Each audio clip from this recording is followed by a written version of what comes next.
Welcome back to War Stories and Fairy Tales. I'm Scott, I'm your layman, and this is our history of war.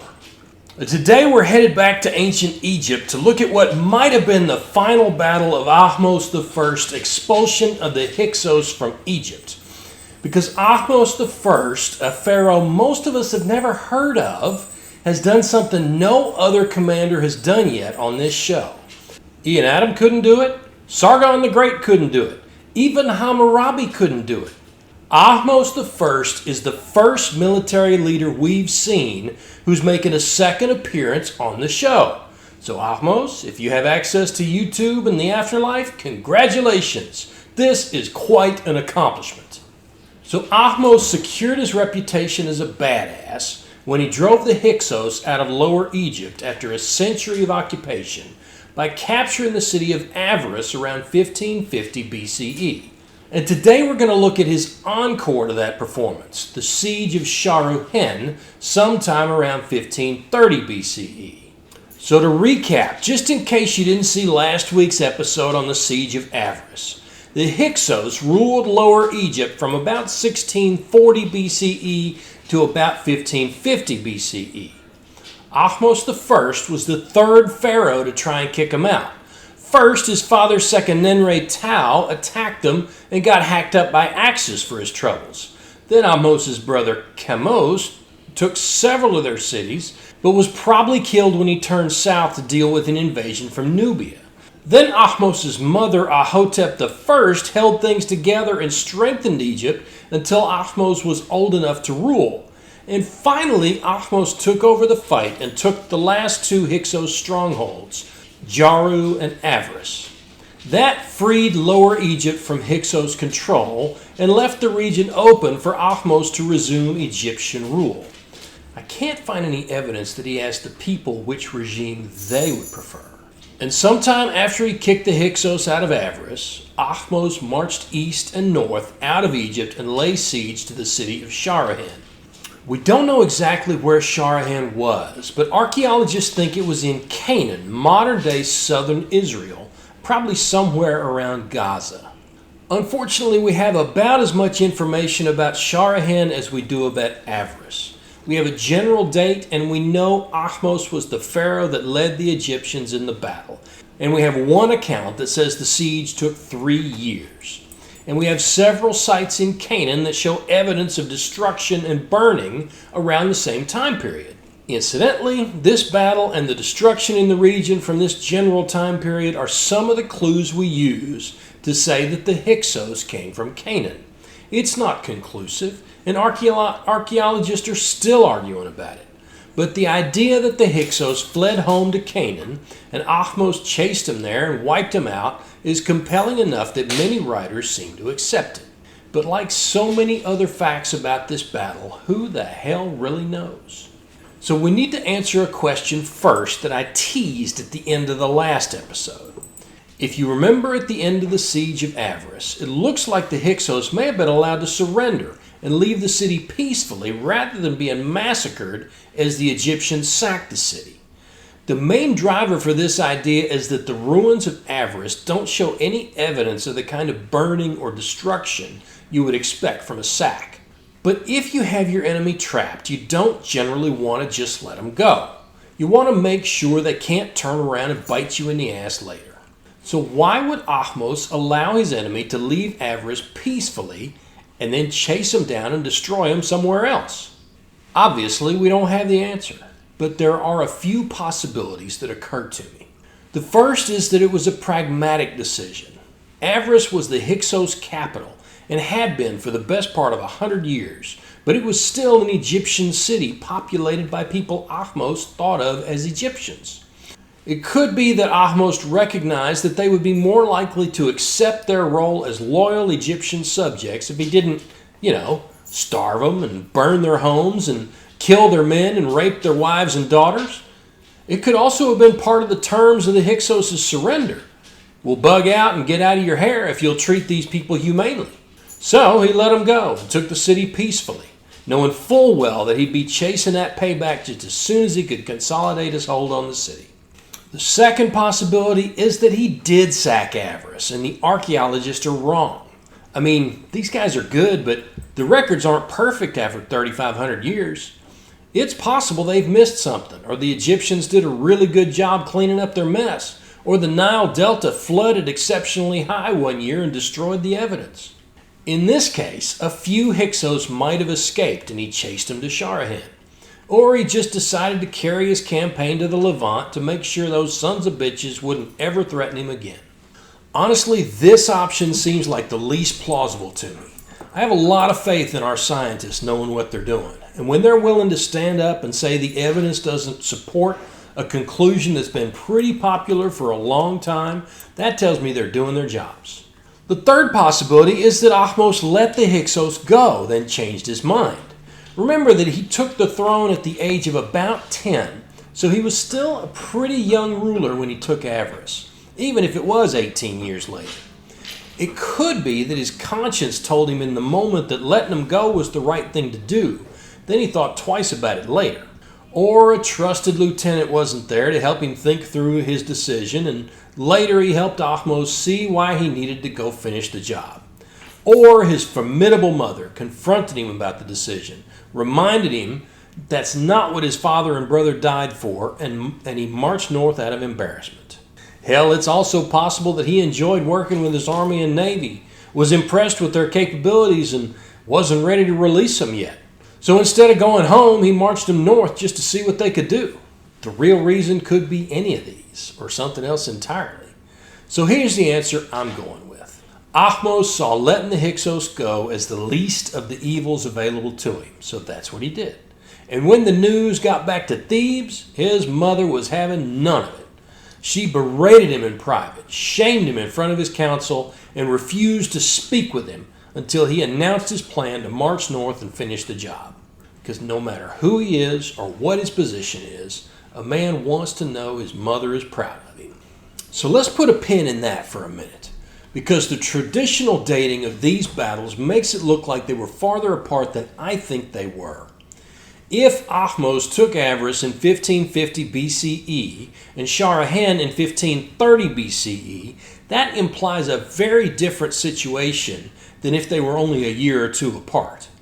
In order for them to be 20 years apart, Ahmose has to take Avaris, then spend 20 years building his strength and consolidating his control over Upper and Lower Egypt, then launch a premeditated invasion of Canaan where he burns and loots everything he can reach, doing a thorough job to make sure those motherfucking carpetbaggers can never threaten Egypt again.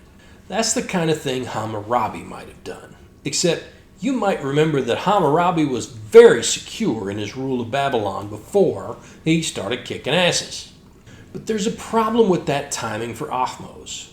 Because we think Ahmose I took the throne at about 10 years old, and we think he ruled about 25 years. That means he would have had to take Avaris, or somebody else took it in his name, when he was 15 years old, and he would have had to die right after his victory at Sharuhen. We also have the biography of Ahmose, son of Ibana, who seems to have fought at both battles and then gone on to serve under two other pharaohs.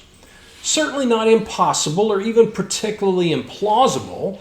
We have plenty of examples of soldiers and sailors who served well beyond 20 years. But it's not exactly common either. And remember, Ahmose is supposed to have become pharaoh around 1550 BCE. And there's at least one historian who says he probably attacked Avaris in the 18th year of his reign.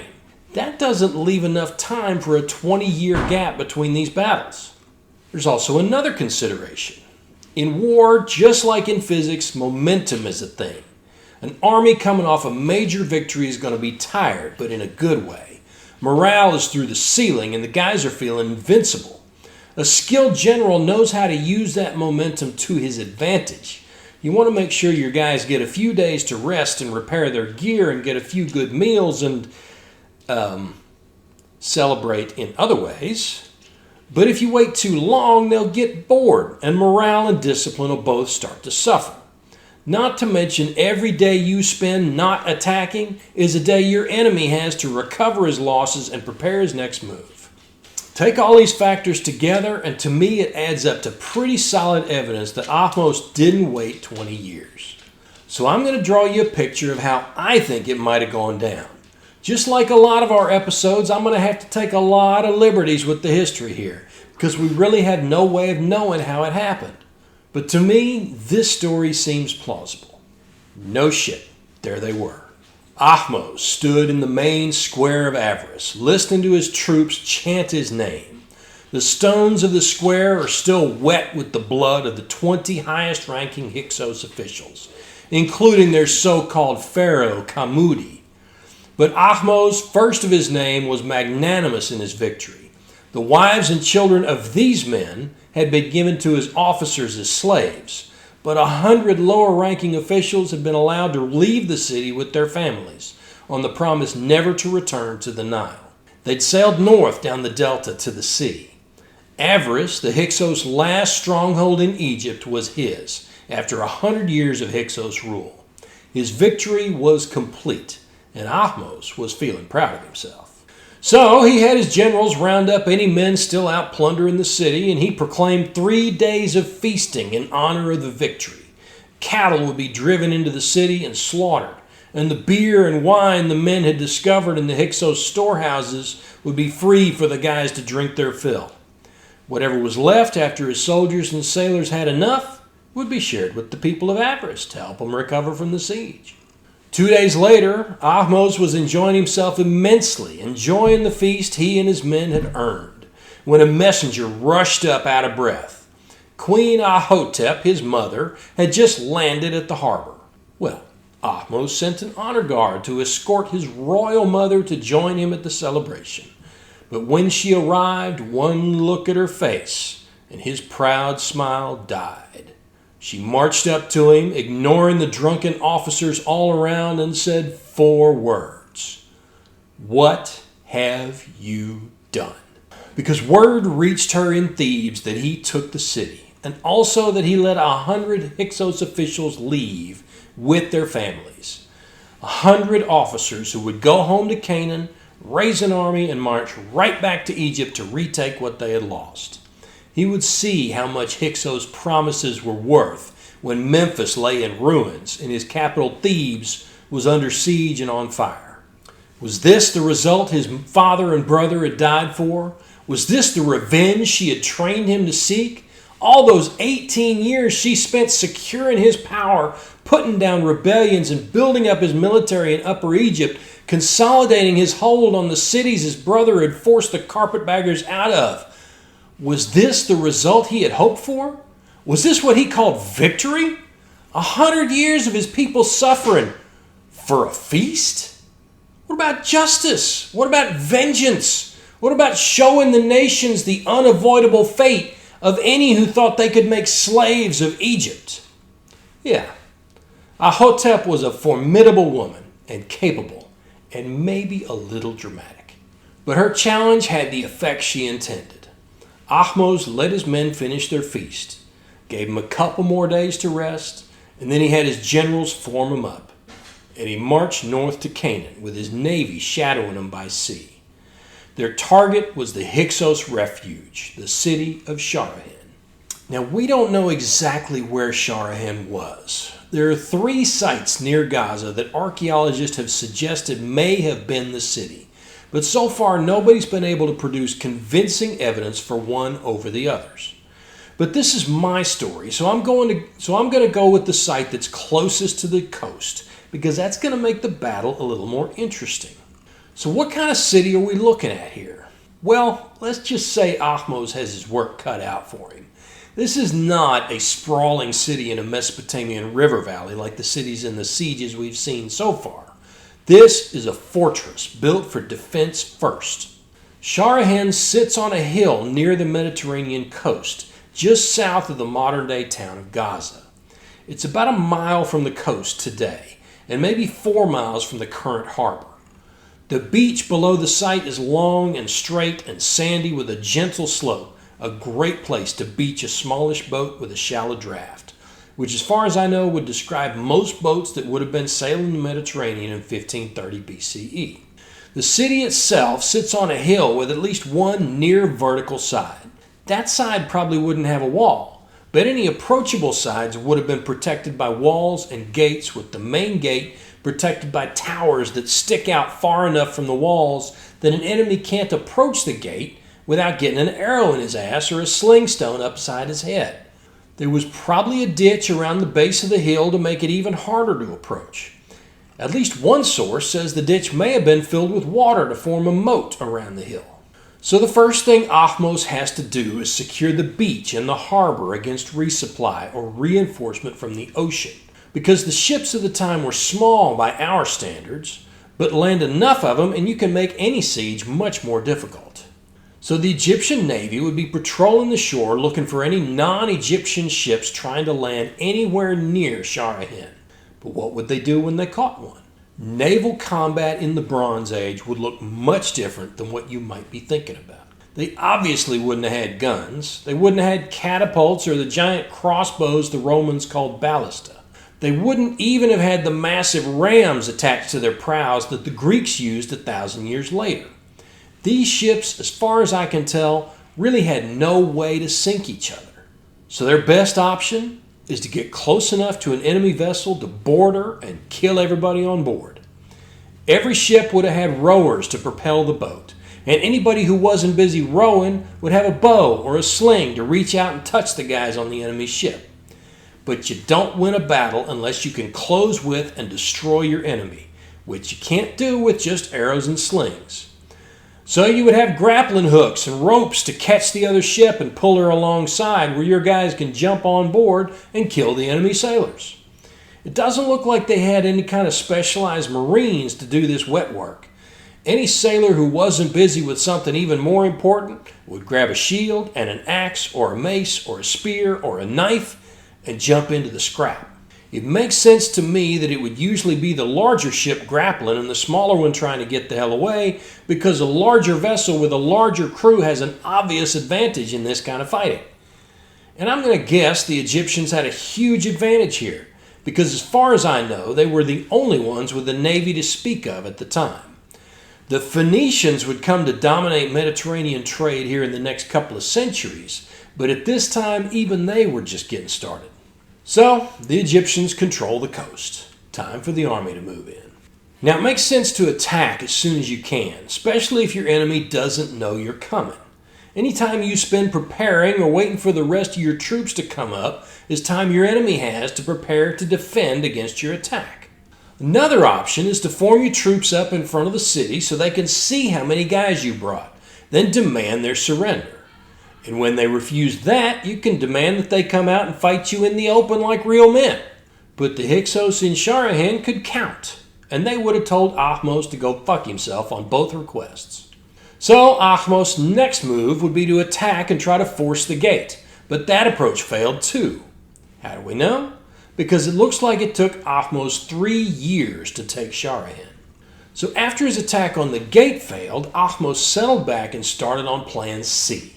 His army surrounded the city and the Siege of Sharuhen began. Now the idea of a siege is simple. If you can't take a city or other fortified place by force, you just surround them so nothing gets in or out and wait for them to surrender, or starve, whichever comes first. Because rooftop gardens aren't enough to feed a whole city. You need grain to bake bread and livestock so you have something to make sandwiches with. And there's not enough open real estate inside a city to grow enough of either one to feed everybody.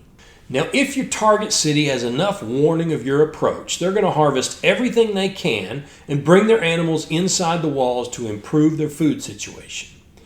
If not, they're going to burn the fields and slaughter the animals or turn them loose so the attacking army can't use them. If they can't get either of these done, the attacking army takes the defenders' food, and things get ugly a lot quicker for the poor bastards inside the walls. Well, the Hyksos from Avaris got to Sharuhen several days ahead of Ahmose. The city already had a pretty good surplus of barley and wheat stored against just this possibility, and they had time to get part of the olive harvest and almost all of the livestock into the city before the Egyptians showed up. They have wells inside the fortress for fresh water, so no problem there. So they get all their people and all their animals up on the high ground, shut the gates, repel the initial attack, and wait. And Ahmose arranges his troops around the base of the hill, sets up a fortified camp, and waits. And they wait. And they wait. And they wait some more. Inside the city, things aren't so bad at first. It's crowded, but the Hyksos manage to find lodging for all the new arrivals who usually live in their farms on the plains below the city. The herds complicate things even further, but it's better than starving. Of course, one of the problems with filling your city full of livestock is that those animals have to eat. A lot of what they eat isn't human food, but there's probably not enough vegetation inside the city to sustain a sizable herd for very long. And a lot of what there is will be in gardens people are keeping to try and have a little more food. And animals don't do great long-term in confined spaces. Neither do humans, for that matter. So it's not long before fodder runs short and animals start getting sick. Of course, the people of the city are eating the animals, which reduces the need for fodder day by day, but not fast enough to keep the whole herd healthy. So the city makes its first hard call. Slaughter all but a few animals and salt and dry as much meat as possible. No more fresh steaks except maybe for the city's rulers. Sanitation gets challenging too. With so many people and so many animals living in the same space, shit's going to start piling up. You can have people use latrines in specified locations. Maybe collect it and burn it or dump it over the steep side of the hill to make it the enemy's problem. But cattle and goats are just going to go where they're standing. You're going to have to come up with a way to get rid of it. And when you slaughter your herds, you have to figure out how to deal with the inedible parts. And when people start dying, as people do, you have to figure out what to do with the bodies, because your cemetery is probably outside the city walls and you can't get to it. And all those sanitation questions have another effect in the city. Disease starts to spread, both among the animals and among the human population. Because one of the effects of people living in crowded conditions and short on calories is that our immune systems start to get weaker. So nobody's dying from starvation yet, but people are getting sick. Fewer healthy people getting steadily weaker because they aren't eating enough means work of all kinds slows down, which may make your sanitation problems even worse.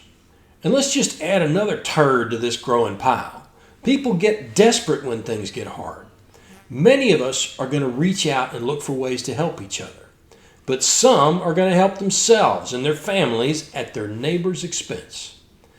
So unless the ruling class cracks down on selfish behavior early on, you're going to have food hoarding.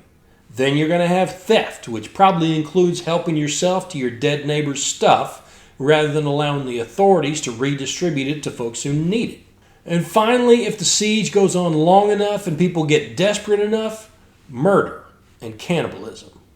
Of course, the guys camped out around the hill are going to be dealing with some of the same issues, because they're living in close quarters too, and sanitation is an issue for them also, especially with the city sending them daily gifts of shit and dead animals. They won't be as hungry as the folks in Sharuhen, although if the Hyksos have allies in the field, any resupply convoys coming up over land are going to be vulnerable to attack. So the waiting turns into a little bit of a cat and mouse game. The Hyksos are going to be trying to figure out ways to get supplies and fresh troops into the city.